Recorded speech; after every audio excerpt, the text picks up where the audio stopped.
오늘 우리에게 주시는 하나님의 말씀은 신약성경 사도행전 8장 14절로부터 25절까지의 말씀입니다. 제가 가진 성경으로 신약성경 200년에 있습니다.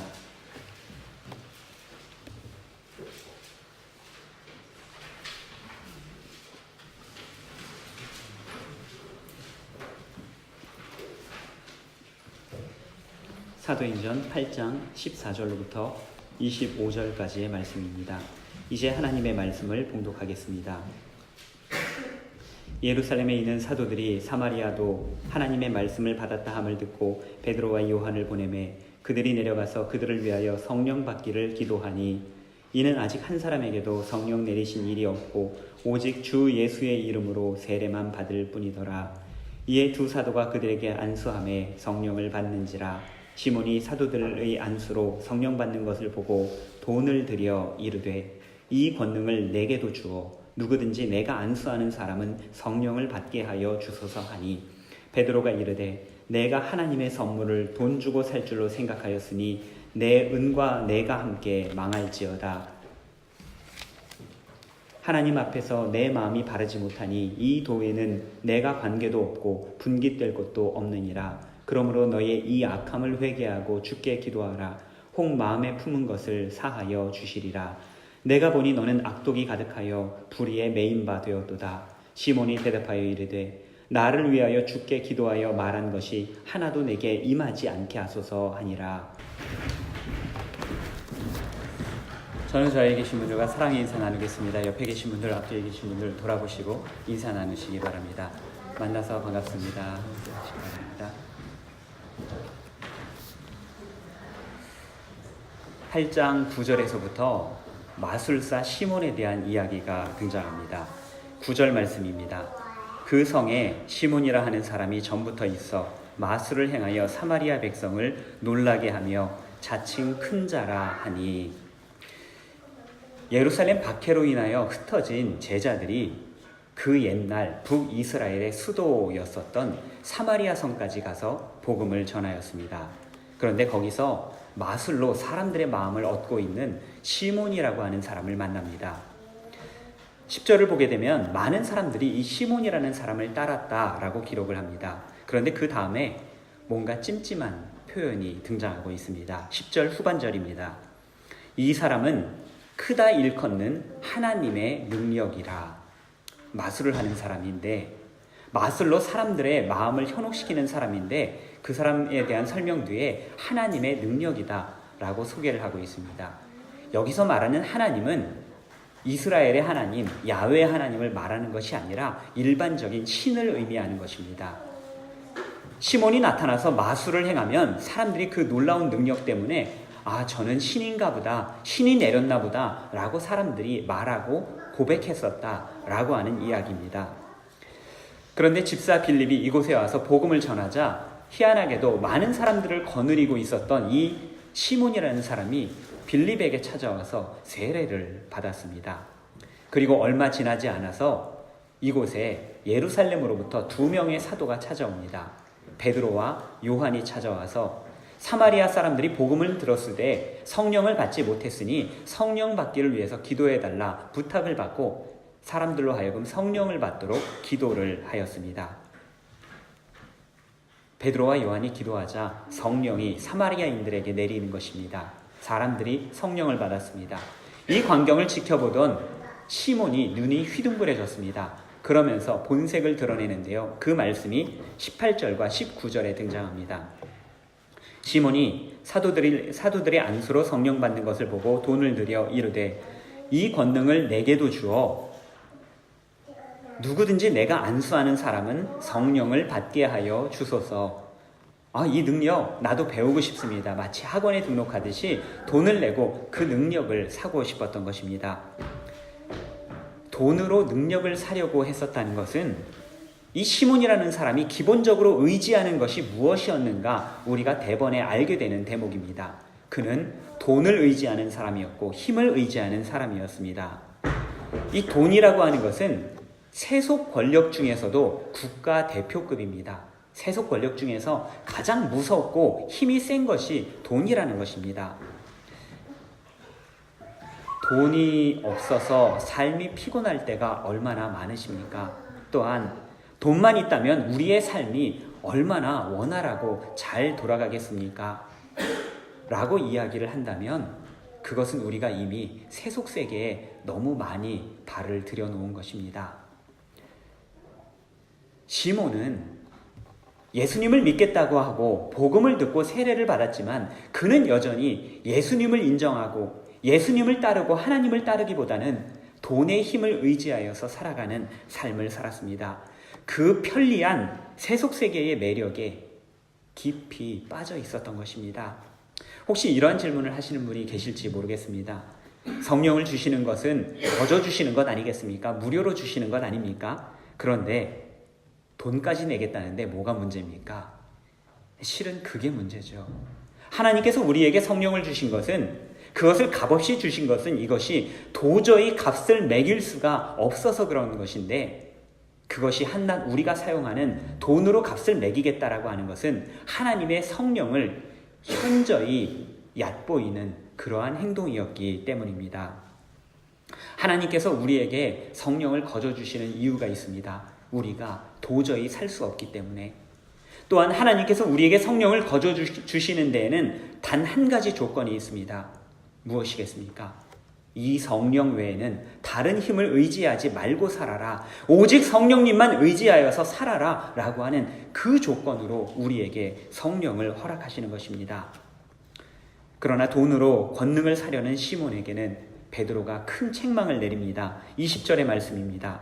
베드로가 이르되 내가 하나님의 선물을 돈 주고 살 줄로 생각하였으니 내 은과 내가 함께 망할지로다.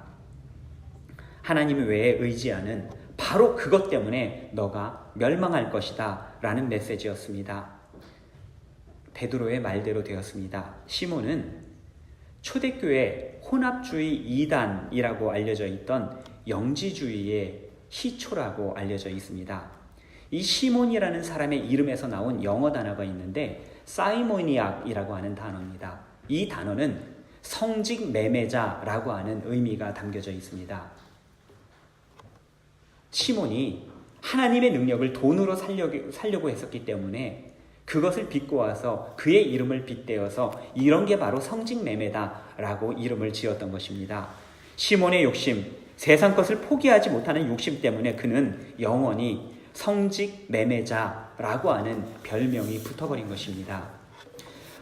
오늘 본문의 마술사 시몬은 기독교 이단의 시초가 되었습니다.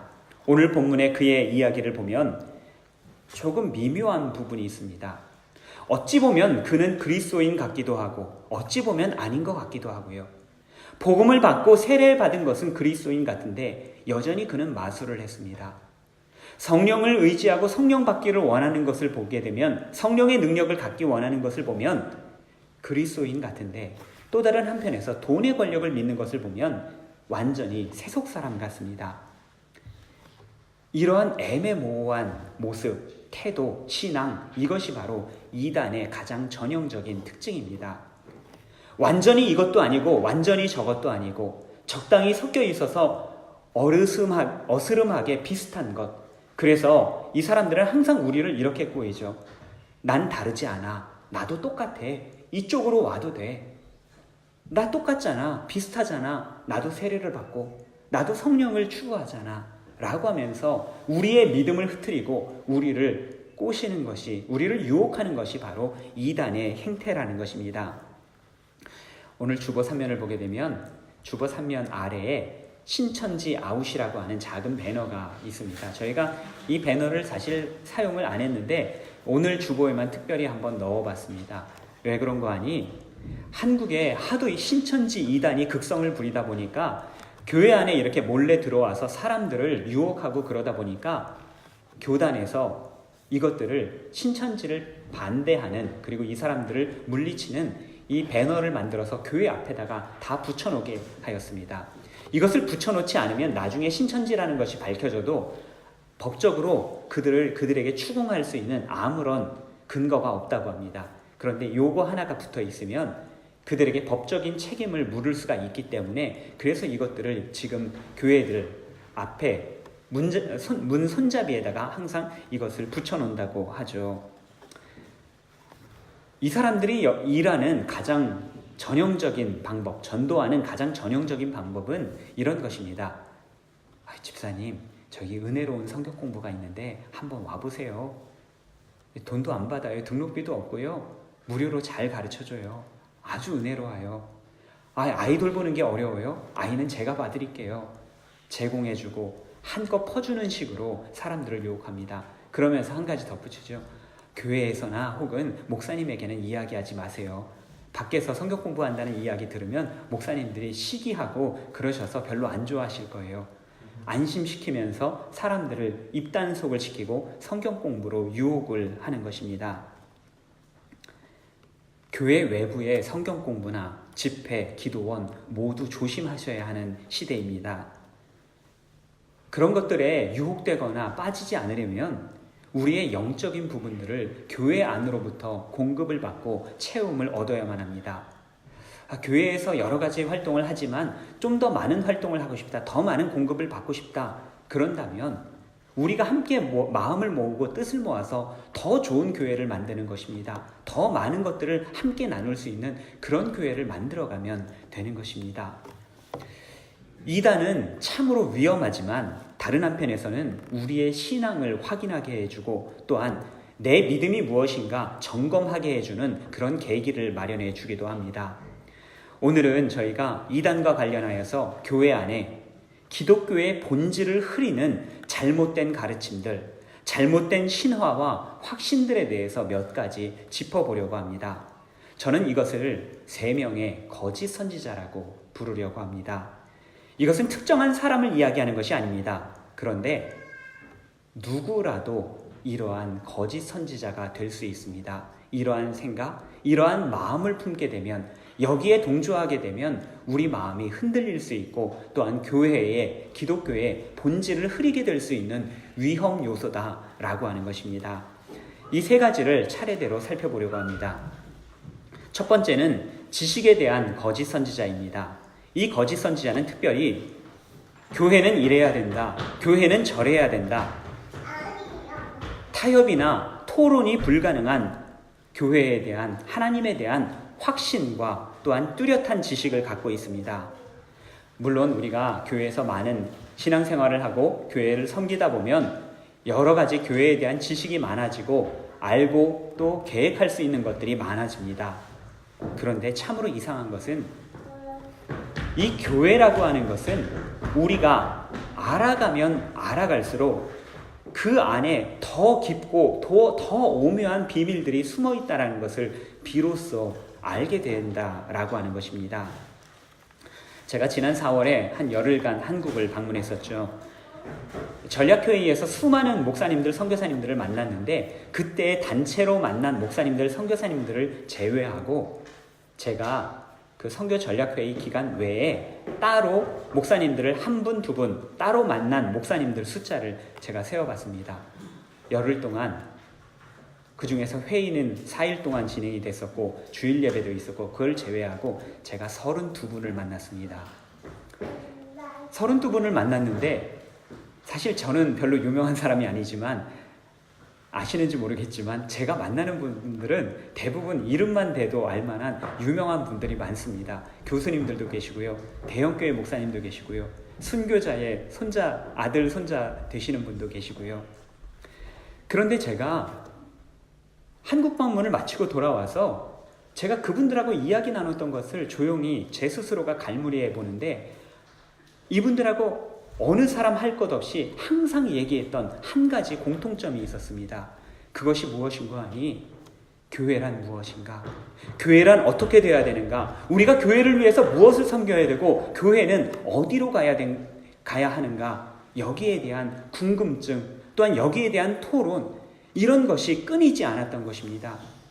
목사님들이신데 신학교 교수님들이신데 대형교회 목사님이신데 그런데 이분들이 여전히 관심을 두고 여전히 공부하고 있는 것은 교회란 무엇인가에 대한 궁금증들이었습니다.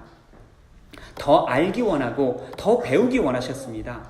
디아스포라 교회는 어떠냐? 스위스에 있는 교회는 이 부분들에 대해서 어떻게 준비하고 있느냐? 질문을 하시는 것입니다. 지난 2월에 저희 교회 부흥회로 오셨던 목사님께서 저에게 교회론에 대한 책을 좀 읽고 있느냐 물어보셨습니다. 제가 직제론에 관계된 책을 읽고 있다 말씀을 드렸더니 갑자기 가방에서 책을 한 권 꺼내시더니만 내가 읽었던 교회론 책 중에서 가장 좋은 책이다라고 하면서 책을 한 권 건네셨습니다. 책 페이지 수가 무려 800페이지에 이르는 책이었습니다. 들고만 있어도 많은 지식을 얻을 것만 같은 그런 책이었습니다. 제가 바쁜 핑계로 그 책을 못 들고 있다가 지난주에 책을 펴들고 읽기 시작했습니다. 민망하지만 지금 한 20페이지 정도 읽고 있습니다. 차례가 15페이지까지였습니다. 그런데 제가 지금까지 교회론에 대한 책을 수십 권을 읽어왔는데 이 책을 다시 펴니까 가슴이 뛰기 시작하는 겁니다. 차례만 봐도, 제목만 봐도 그 안에 뭐가 담겨 있을까? 이분의 목회에서 어떤 것을 나에게 얘기해주고 싶을까? 가슴이 뛰는 겁니다. 왜 그렇습니까? 교회 안에 그리스도 몸에 가장 깊은 비밀들이 숨어있기 때문입니다. 성경에서 교회개혁, 성전개혁을 일으킨 대표적인 인물이 누구였습니까? 요시야라고 하는 왕이었습니다. 이 요시야는 8살 때에 왕이 되었습니다. 하리보다 조금 더 큰 나이에 왕이 됐습니다. 나라를 어떻게 다스렸겠습니까? 그가 거의 16살이 될 때까지는 hil기야라고 하는 대제사장의 그런 보호 아래 있었다고 합니다. 그런데요, 그가 16살이 됐을 때 변화가 시작이 되었습니다. 그의 치세기간에 대한 이야기가 역대하 34장에 자세히 나오는데 3절에 이런 말씀이 있습니다.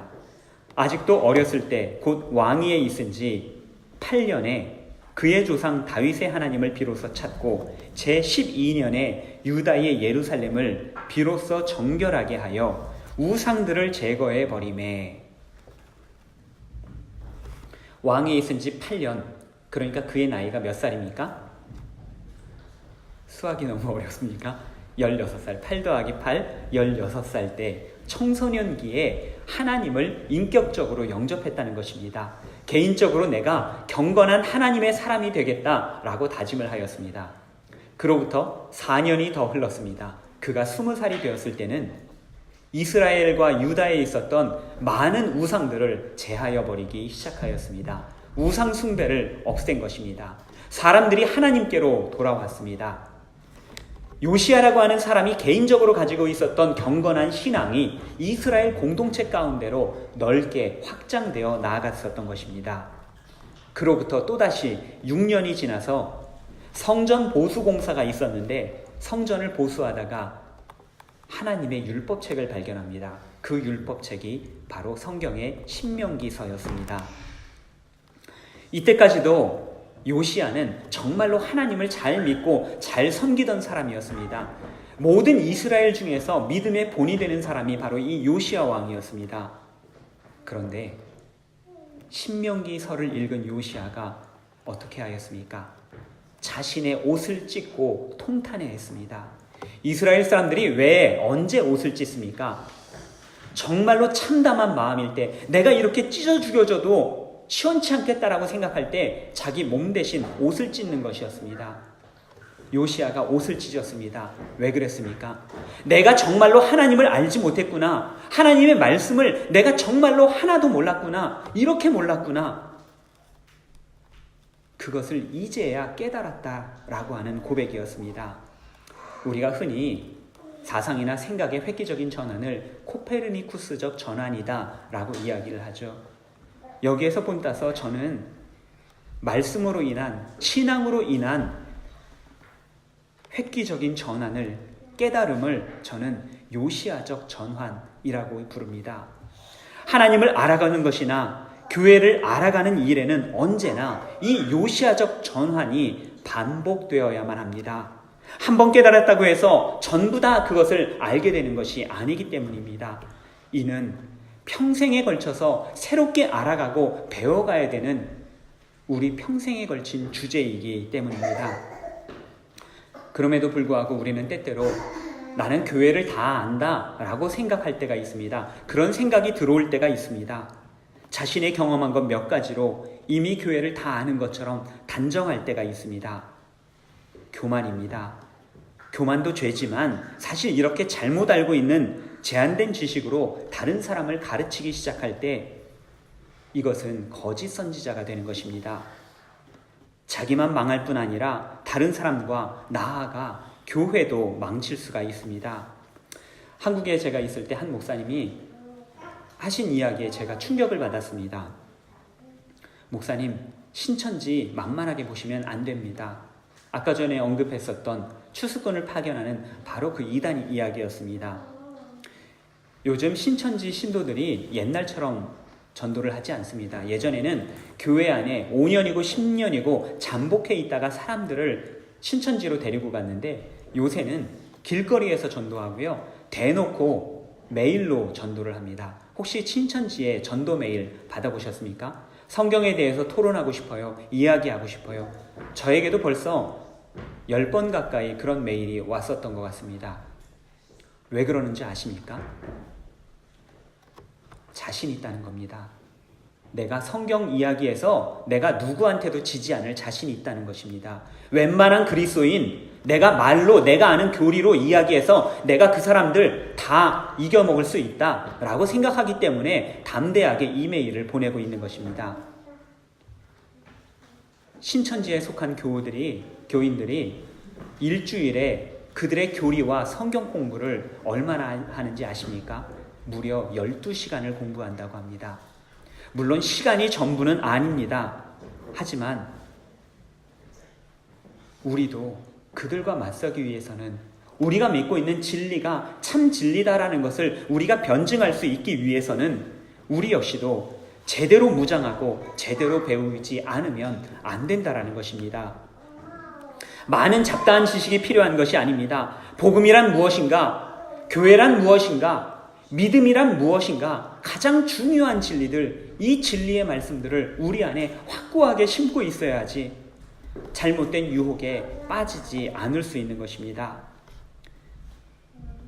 알고 있어도 이미 배운 것이라 할지라도 끊임없이 새롭게 배우는 가운데 하나님을 알아가고 공동체를 깊이 알아갈 수 있는 저와 여러분 되시기를 간절히 바랍니다. 두 번째는 평화에 대한 거짓 선지자입니다.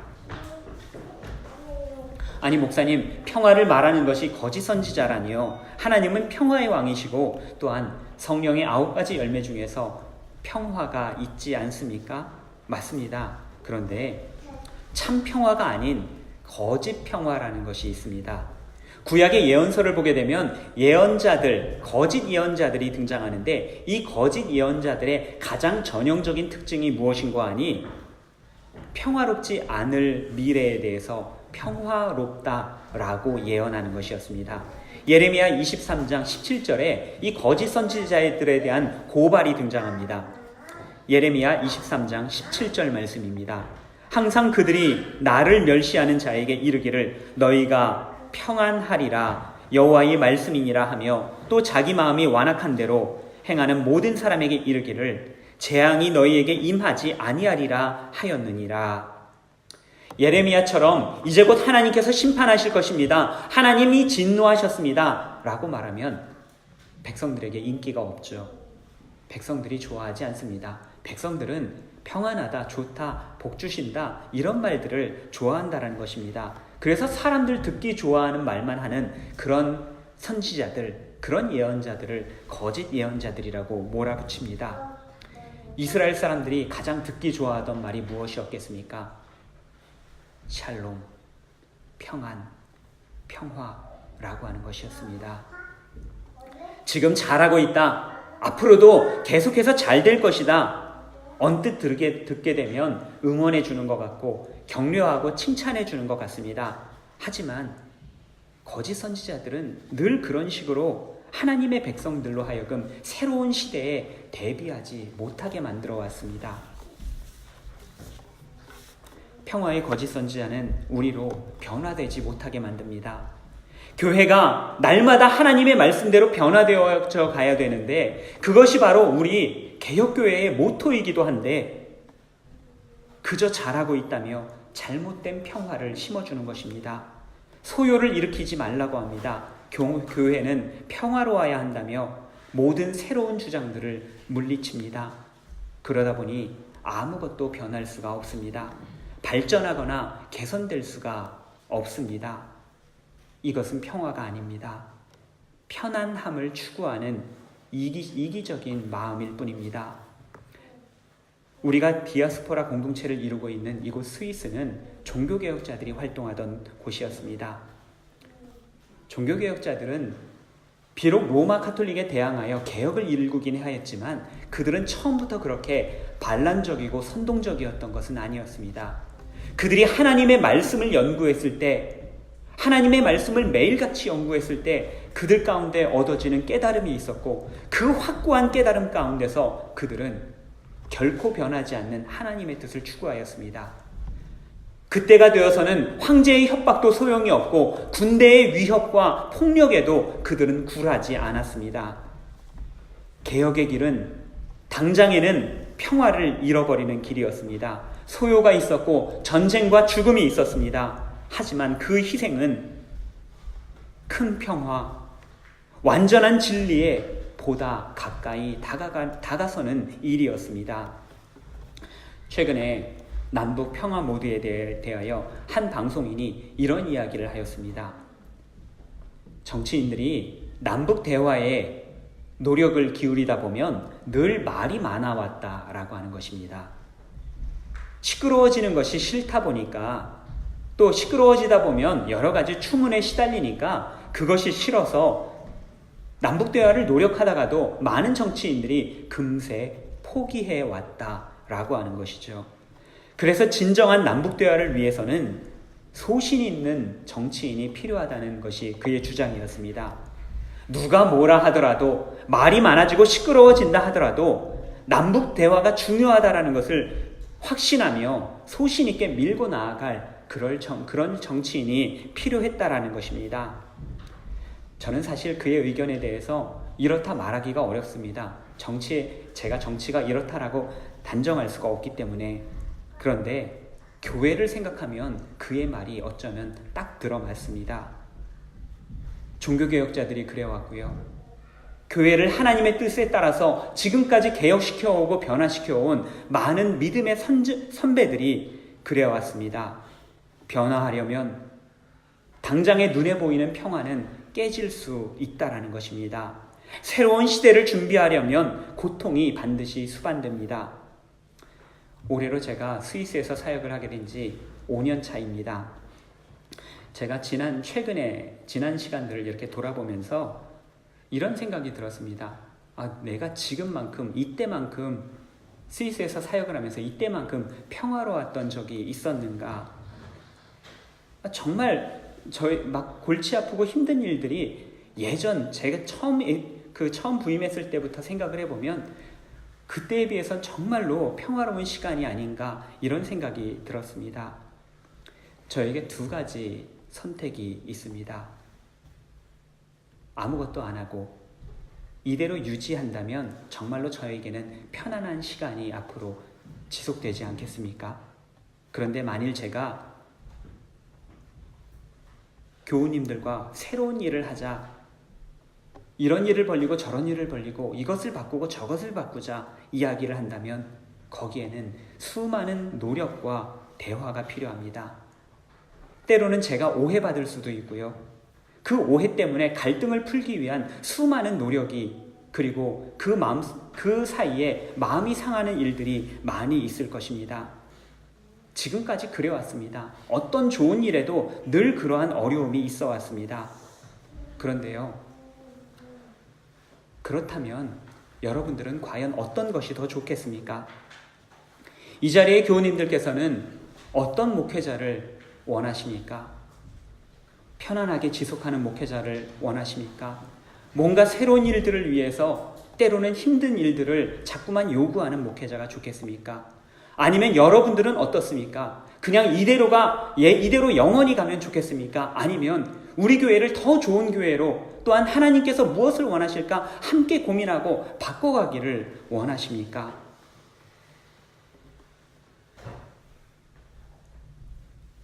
주님의 말씀대로 더 가까이 다가가기 위해서는 우리가 누리고 있는 잠시의 수고와 어려움을 기꺼이 받아들일 수 있어야 합니다. 지금 누리고 있는 평화를 잠시 접어놓을 수 있어야 새로운 것을 얻어낼 수가 있습니다. 가짜 평안에 안주하지 마십시오. 아무것도 하지 못하게 하는 편안한 메시지에 속지 마십시오. 나 자신을 내어주지 않고 얻는 모든 평화는 거짓된 평화입니다. 평화라고 하는 것은 언제나 피 흘리며 일구어가는 것이기 때문입니다. 저와 여러분들에게 이 평화를 주시기 위해서 우리 주님께서도 먼저 우리를 위해서 피 흘려 주셨습니다. 십자가 위에서 저와 여러분들을 오늘도 부르고 계십니다. 더 좋은 공동체 만들어 가라고, 하나님의 나라를 꿈꾸며 살아가라고 저와 여러분을 부르고 계십니다. 세 번째는 전략의 거짓 선지자입니다. 그리스도인들은 낭비하는 삶을 살아서는 안 됩니다. 그리고 전략은 중요한 그리스도인들의 덕목입니다. 그렇지 않습니까? 아니요, 그렇지 않습니다. 죄송합니다. 성경을 좀 자세히 보셨더라면 성경에 단 한 차례도 전략이라는 말이 나오지 않는다는 것을 우리는 발견할 수 있습니다. 오히려 성경은 과도하게 아끼는 것에 대해서 욕심 혹은 인색함이라는 말로 굉장히 나쁘게 분류하는 것을 볼 수가 있습니다. 이 전략이라는 말과 가장 가까운 단어가 고린도후서 9장 7절에 등장하는데 그 말씀이 이렇습니다. 각각 그 마음에 정한 대로 할 것이요 인색함으로나 억지로 하지 말지니. 그리스도인들은 인색해서는 안 된다라고 하는 말에서 전략과 가장 비슷한 말이 등장하는 것입니다. 오히려 성경은 풍성하고 거룩한 낭비를 조장하고 있습니다. 기독교의 근간이 전략이 아닌 낭비에 있기 때문입니다. 하나님께서 하나님의 아들을 이 땅에 보내신 것은 낭비였습니다. 우리 같은 죄인을 위해서 그 아들로 하여금 십자가를 지게 하시고 피 흘리게 하시는 것 역시 낭비였습니다. 낭비도 보통 낭비가 아니었습니다. 주님의 피가 흘려진 낭비를 시각적으로 보여주는 사건이 있었는데 그것이 바로 귀한 나드, 향유, 한 옥합을 깨트린 여인의 이야기였습니다. 그 옛날 제가 한번 그 향유 옥합이 얼마나 가치가 있는가 이야기를 드린 적이 있었죠. 이게 오늘날 이거 스위스의 물가로 환산한다면 웬만한 중형차, 자동차 한 대 가격에 해당한다고 했습니다. 그것을 한순간에 예수님에게 낭비를 하였습니다. 바로 우리 예수님께서 우리를 위해서 그렇게 피를 흘려주셨다, 그렇게 낭비하셨다는 것을 보여주는 사건이었습니다. 그 풍성하고 거룩한 낭비로 말미암아 우리 모두에게 차고 넘치는 은혜가 지금도 흐르고 있습니다. 주님을 따르는 사람마다 모두 자신을 낭비하였습니다. 우리가 지금 함께 보고 있는 사도행전 역시 초대교회 성도들 하나하나가 모두가 주님을 닮아서 주님을 뒤따라서 자신의 삶과 자신의 생명을 낭비한 사람들이었습니다. 자신의 재물과 능력을 낭비한 사람들이었습니다. 교회는 전략하는 곳이 아닙니다. 물론 예수님은 검소하셨습니다. 제자들도 검소했고 우리 그리스도인들 역시도 검소해야만 합니다. 그런데 성경은 이를 전략이라는 덕목으로 꾸며서 사용하지 않는다는 것입니다. 기독교는 아들까지도 아끼지 않으시는 하나님의 한없이 풍성한 사랑에 기반하기 때문입니다. 저희 교회 찬양대 인원이 많지 않습니다만 잘 아시겠습니다만 저희 들어만 봐도 저희 찬양대 수준을 아실 것입니다. 저희 전문가도 있고요.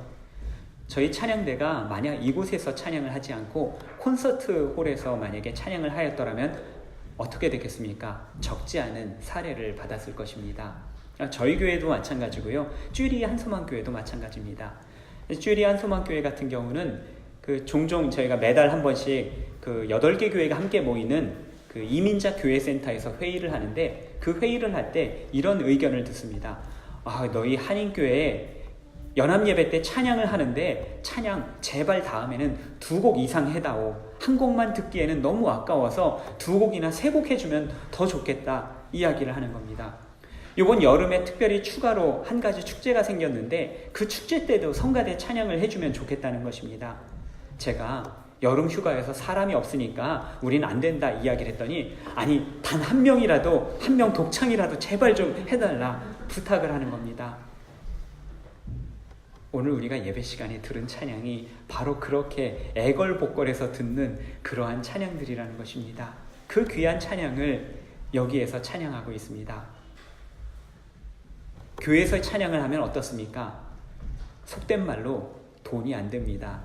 낭비하는 것입니다. 재능을 다른 데 가서 팔 수 있는 것인데 여기에서 그냥 아무 대가 없이 낭비해버리는 것입니다. 그 낭비 덕분에 오늘 우리는 풍성한 예배를 드리고 있습니다. 그 낭비 덕분에 우리는 하나님의 풍성함을 경험하고 하나님 나라의 풍성함을 경험하고 있습니다. 교회 살림을 할 때 아깝다. 좀 더 좋은 곳에 쓰며 전략하는 했으면 좋겠다라고 할 때가 있습니다. 성경에도 사실 이런 비슷한 예가 있죠. 한 여인이 귀한 옥합을 낭비했을 아까 언급했었던 그 사건에서 이것을 낭비하지 말고 가난한 사람에게 나누어 주었으면 좋겠다라고 말하는 사람이 있었습니다. 누구였습니까? 가룟 유다였습니다. 가룟 유다가 그런 말을 한 것에 대해서 성경은 이것이 전략하는 마음, 좋은 마음이 아니라 오히려 탐욕이었다라고 성경은 지적하고 있습니다. 교회에 예산을 세우다 보면 사용하지 못하는 예산들이 있습니다. 그렇게 되다 보면 다음 해에는 이것은 필요나 수요가 없으니까 예산을 조금씩 삭감을 하죠. 예산을 삭감을 하다 보면 교회 전체 예산이 줄어듭니다. 그러면 교회가 이렇게 필요가 줄어들었으니까 우리도 조금 더 적게 헌신하면 되겠네. 다는 아니지만 그렇게 생각하시는 분이 계실 수도 있습니다. 적게 헌신하다 보면 교회가 가진 자원이 적어집니다. 교회가 가진 자원이 적어지다 보면 더 많은 일을 하기가 어려워지죠. 그러면 또 일을 줄입니다. 일을 줄이게 되면 그 다음번에는 또 예산을 줄이고요. 그럼 더 적게 헌신하게 되고요. 무슨 이야기를 드리는 것입니까? 안 돼가는 공동체, 망해가는 공동체의 대표적인 예를 보여드리는 것입니다. 악순환이 어떻게 이루어지는가를 말씀드리는 것입니다. 가장 안타까운 것은 우리의 자녀들, 아직 저희 베르나니 교회는 자녀들이 아직 많이 어리기 때문에 저희들이 자녀 교육에 대해서, 자녀들의 신앙 교육에 대해서 많은 것들을 아직은 생각하지 못합니다. 그러나 그럼에도 불구하고 우리가 여전히 자녀들을, 우리 2세들 키우는 것에 대해서 많이 소홀하게 여기는 것이 아닌가, 그런 생각이 들 때가 있습니다. 예산을 세울 때만 되면 저는 정말로 마음속에서는 교육을 위한 예산을 한껏 늘렸으면 좋겠습니다. 주일학교뿐만 아니라 작년 교육을 위해서도 많은 예산을 투입했으면 좋겠습니다. 그러나 깎이지 않는 것만으로도 다행으로 여길 때가 있지 않겠습니까? 저희 교회에서 교육을 위해서 얼마나 사용하겠습니까? 전체 예산의 5%도 되지 않습니다. 우리 가정에서는 아이들을 위해서 얼마나 사용합니까? 가정에서 돈 들어가는 것은 다 자녀들에게 들어가는 것입니다. 그런데 교회에서만큼은 자녀들에 대해서 그렇게 인색하지 않습니까? 저희 쭈리 한소망교회에 교회 도서관, 어린이 도서관을 한번 만들어보자. 지역 어린이들을 위해서 좀 초대하고 함께 나눌 수 있는 그런 공간을 만들어보자라고 이야기를 하면서 사실은 몇 년 전부터 그 일들을 추진해 왔습니다. 그런데 지난 주 중에 다른 교회에 출석하시는 한 분이 이 교회에서 이렇게 좋은 일을 하고 있다고 하니까 저희가 어린이 책 150권을 헌물하겠습니다 라고 이야기하면서 가져온 것입니다. 이 150권 별거 아닌 것 같지만 한국에서 가져오려면요, 배로 붙여와도요 배송비만 수십만 원이 들어갑니다. 책이 무겁기 때문이죠. 특히 어린이 책은 더 무겁습니다. 그래서 이 책을 꽂아 놓는데 그 중에 한 분이 그런 이야기를, 그 부인 되시는 분이 그런 이야기를 합니다. 저희 사무실과 교육관으로 사용하는 공간이었는데 그 공간이 너무 좋다는 것입니다. 분위기도 좋고 장소도 너무 좋아서 이런 공간에서 아이들이 공부를 하면 너무 좋겠다는 것입니다. 입에 침이 마르도록 그렇게 칭찬을 하는데 사실 그만큼 칭찬받을 만큼이 되지 못합니다. 그래서 제가 참 민망한 마음이 들었어요. 감사한 마음과 민망한 마음이 들었는데 그 생각을 하고 나서 바로 다음에 이런 생각이 들었습니다. 그런데 진짜 그랬으면 좋겠다. 이분이 그렇게 침이 마르도록 칭찬했지만 이분뿐만 아니라 누가 보더라도 정말로 너무 좋은 공간, 이렇게 어떻게 교회 어린이 그 교육 공간을 이렇게 호화롭게 꾸밀 수가 있어, 이렇게 좋게 꾸밀 수가 있어, 누가 보더라도 그렇게 말할 수 있는 그런 공간이 되면 좋겠다. 집에서 노는 것보다 교회 와서 노는 것이 더 좋은, 그래서 아이들이 교회 가고 싶어하는 그런 공간이면 좋겠다. 그러면 아이들이 좀 더 신앙에 대해서, 교육에 대해서 더 많은 것들을 배우고자 하고 출석하고자 하고 그러지 않겠는가? 아니, 일주일에 한 번 어린이들이 교회 나오는데 이렇게 낭비하면 되겠어? 그렇게 낭비했으면 좋겠습니다. 아이들을 위해서 최고로 좋은 책상들을 마련해주고 최고로 좋은 의자에 앉아서 하나님의 말씀을 듣게 했으면 좋겠습니다. 그렇게 해서라도 우리 자녀들이 하나님을 믿는 참 신앙을 갖는데 도움이 된다면 기꺼이 해야 되지 않겠습니까? 이곳에서 단 한 해를 교회를 다니고 몇 달을 교회 다닌다 하더라도 이곳에서 가장 좋은 신앙 경험을 하고 이곳에서 주님을 인격적으로 만날 수 있는 그런 교회 만들어 가야 되지 않겠습니까? 우리 교회 집사님들 중에서 저희가 예산을 마련할 때에 항상 이런 말씀으로 저한테 위로를 해주시는 분이 계십니다. 아이, 목사님, 하나님께서는요 다 필요한 대로 채워주세요. 무책임한 말이 아니라 함께 헌신하자는 말이었고 믿음과 소망을 주는 그러한 권고였습니다. 이 풍성한 믿음을 통하여 하나님께서는 우리 공동체에 더욱더 풍성하게 역사하실 줄로 믿습니다. 하나님을 믿는 듯 했지만 돈을 믿고 잘못된 방식으로 살아갔던 시몬은 베드로로부터 큰 책망을 받았습니다. 21절의 말씀입니다. 하나님 앞에서 내 마음이 바르지 못하니 이 도에는 내가 관계도 없고 분깃될 것도 없느니라. 초대교회는 우리 기독교를 도라고 불렀습니다. 요한복음 1장을 보게 되면 태초에 말씀이 계시니라 라고 시작을 하죠. 이 말씀이라고 하는 것을 옛날 한글 성경에는 태초에 도가 있었다라고 번역을 하였습니다. 요즘 같아서는 한국 사회에 도를 전도하고 다니시는 분들이 많아서 헷갈릴 수 있었겠지만 사실은 이 도라고 하는 표현이 말씀이라고 하는 표현보다 보다 적합한 좋은 표현이라고 합니다. 원래 헬라어 원문에는 로고스라고 되어 있는데 이 로고스라고 하는 말이 원리, 이치, 진리라고 하는 뜻을 담지하고 있기 때문에 그래서 오히려 도라는 표현이 더 적합했다라고 하는 것입니다. 시몬의 생각과 그의 행동이 이 도에 맞지 않는다. 너는 겉으로는 그리스도인인 척하지만 너는 그리스도인이 아니구나. 너는 바른 믿음을 갖고 있지 않구나. 그의 믿음에 대해서 지적을 한 것이었습니다. 최초의 이단이 되어버린 시몬을 통하여 우리의 신앙을 돌아보실 수 있으면 좋겠습니다. 과연 우리는 이 도에 맞게 신앙생활을 하고 있습니까? 혹 우리의 짧은 지식에 따라 하나님을 판단하고 교회를 판단하고 교우들을 판단해 오지는 않았습니까?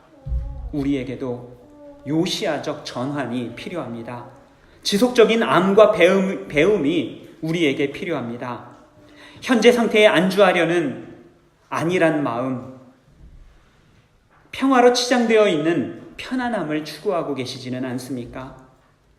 수고와 헌신으로 얻어지는 더 나은 공동체, 더 나은 평화 꿈꾸시는 저와 여러분 되시기를 바랍니다.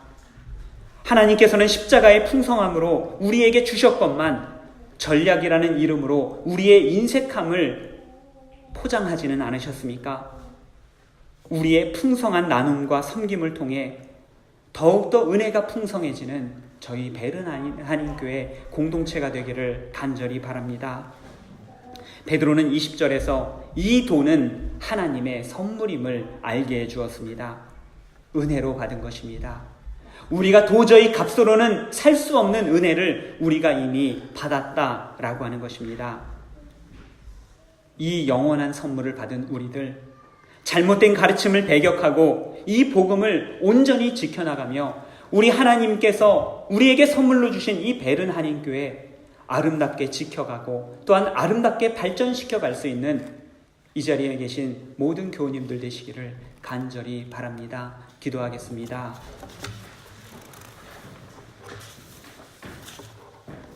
시몬은 마술로 사람들의 마음을 유혹하였고 또한 스스로도 유혹을 당하였습니다. 우리의 눈과 마음을 현혹시키는 가르침과 사상에 유혹되지 않게 하여 주시옵소서. 하나님과 하나님의 교회를 끊임없이 알아가고 배워가겠습니다.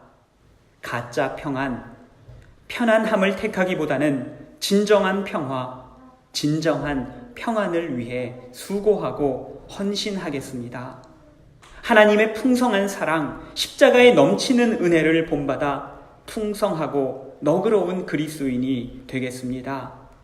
저희에게 은혜로 주신 이 선물, 복음의 선물, 공동체의 선물을 아름답게 지키고 만들어가는 저희들 되게 하여 주시옵소서.